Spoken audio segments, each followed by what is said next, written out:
the hypnosis worked on Wednesday night, but now coming off a Game 1 win, what do you expect from both your team and from the Jets after you've had 60 minutes under your belts in this series? Yeah. Well, I think that's the great part about a playoff series.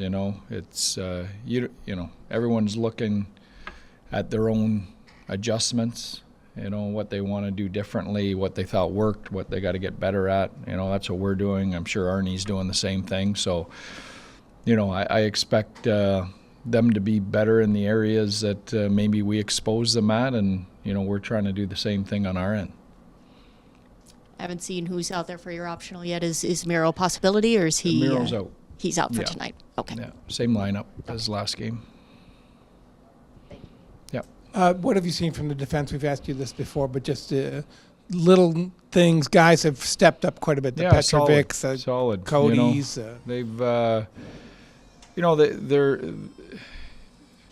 It's a different group, obviously, without Miro in there, and a different group than probably we've played with in the past. When you think about guys like Nils Lundqvist, we had more puck movers and a little more offense from our defensemen joining the rush. This group is big and solid, and they take a lot of pride in defending. And, so we're built a little differently that way, but I think, they've been really effective.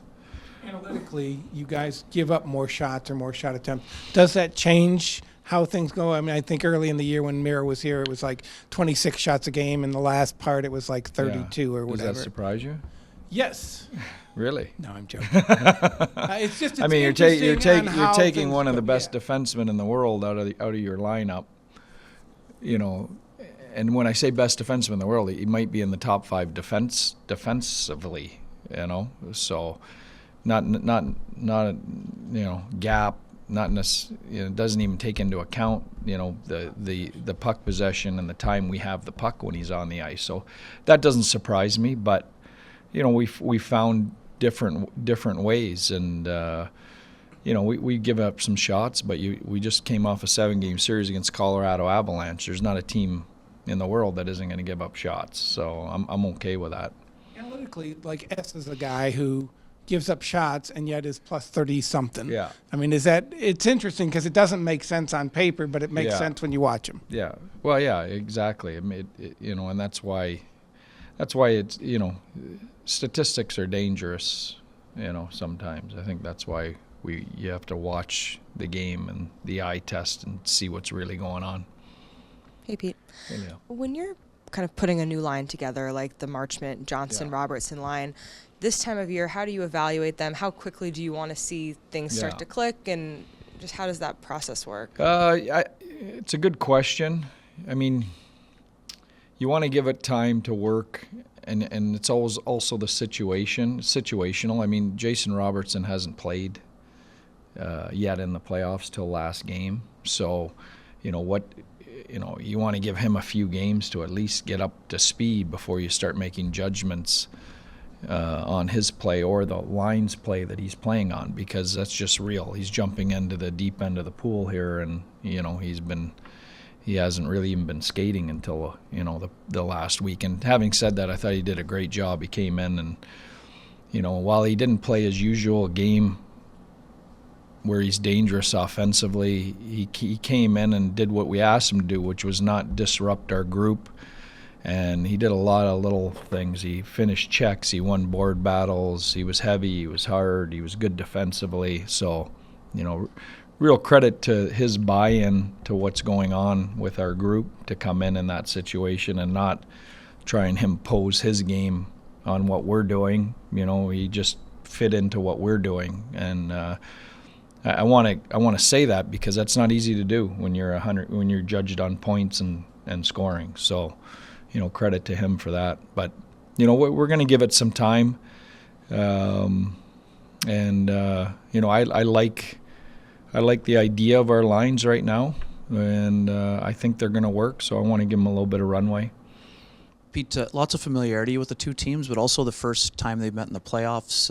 Did you sense that was part of Game 1, maybe a little feeling out, and maybe how long does it generally take for some of that bad blood to boil over Yeah, in the series. I mean, I don't have the same opinion of Game 1 as Arnie did. I heard some of his comments. I mean, I think you got to win all kinds of different ways, and I thought we grinded out a really solid playoff road win. Just one other quick one. What kind of challenges does a Lowry line present as a shutdown unit? Yeah, well, I'm a big Adam Lowry fan. I think he's one of the top, probably 3 defensive centers in the league. And he's got that combination of size and length, hockey IQ, and some edge to his game, that I think everyone's looking for in that type of role. So, I'm a big fan, and I think, he does an exceptional job. I know even back to the Four Nations, like his name was in conversations, when we were talking about that role. So, he's a highly thought of guy around the league.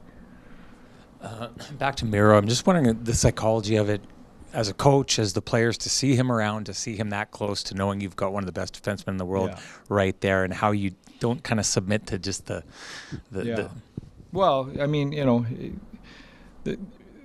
there's roadblocks to submitting. It's not like we can force him in the lineup. I mean, he's there. He's not ready yet, and when he is ready, he's going to jump in. But we're not spending a lot of time on that. I mean, yeah, it's nice to have him around, but I'm concentrating on the guys that are going to help us win a game tonight, and I think the guys on the ice are concentrating on the guys that are going to be out there going to battle with them tonight. One of those guys, Pete, and I know a lot has been said about Thomas Harley, and for good measure, but man, Esa Lindell, I mean, he makes that save on that goal mouth scramble. How valuable has he been? And forgive me if you've been asked this question 100 million times. No, he's a guy that his work is understated and is underappreciated, but you need to win. And I would reinforce that. I believe every team in the league has those guys this time of year. I look at Sandberg or guys like that for Winnipeg. I mean, that's you don't get to this point and are playing at this time of year unless you have those guys. All right, it's silly, but is it different to come in after a win? Is that a different mindset? Because you guys have lost game 1 before, and Pete talked about how that puts your back to the wall in game 2, and is it a different mindset when you win game 1? No. I think we just know how they're feeling right now because we've been there many times, and obviously the importance of game 2. So we got to be ready to go and bring a strong effort here tonight. We've seen that with Colorado in Game 4 when they were down 2-1. It really does up their motivation for the opposition. Yeah. When you're down, you obviously don't want to dig yourself a bigger hole, and it just shows the importance of this game for our group here.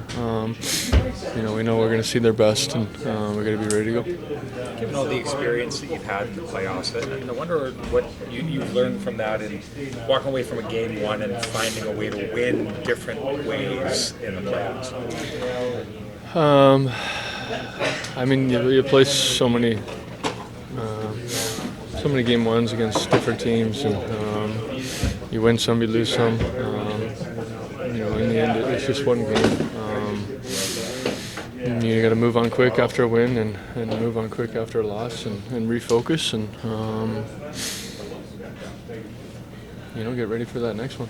Clearly, Nico's on an all-time stretch here when it comes to what he's doing in the playoffs. So, where do you think this team is with its major strength and its depth in scoring? We feel we got a great group in here. From top to bottom. We got 2 good goalies, great defense, and 4 lines we can roll every night. So, we're going to give ourselves a chance to win every night, and that's why we're a confident group. You guys had some great chances early in the last game, and just weren't able to put any of them in the net in that first period. What did you like about that start, and what do you think is the difference in finishing in those chances? We had good start, good jump. We're looking for that again tonight. We know they're going to come out buzzing here in front of their home fans. We want to continue to keep shooting the puck, keep getting traffic on the goalie, and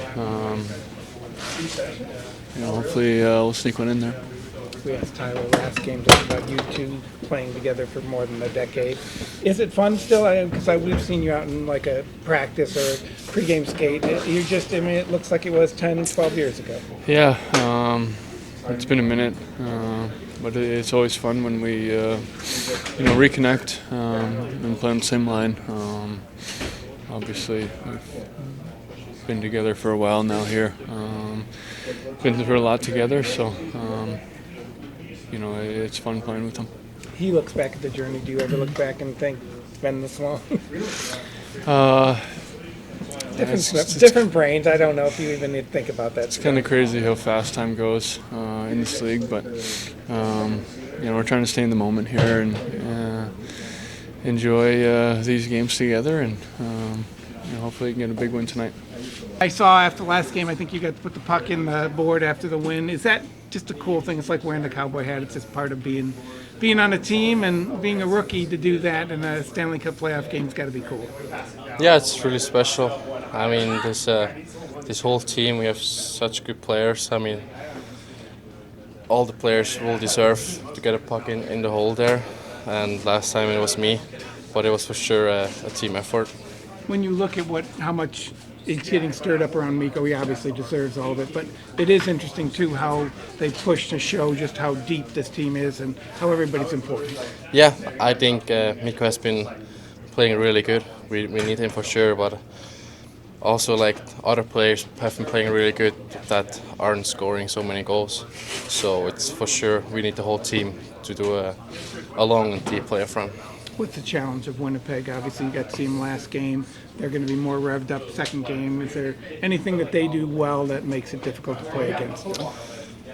I think we have to watch ourselves getting better in our own game. And I think when we play good, when we play our way, it's hard for any opponent to beat us. Pete has really praised the work of you and Alex together in this playoff run, especially for this team that only really played 4 or 5 defensemen last year. How do you feel about the way you guys have been able to contribute and just how the first 8 games have gone? Yeah, I think me and Pets just keep it really simple.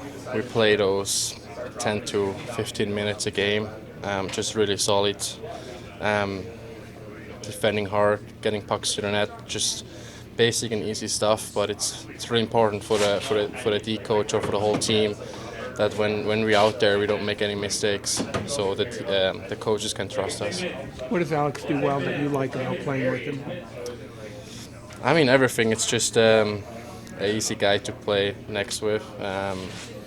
Just all the details really sharp, and just a great guy too.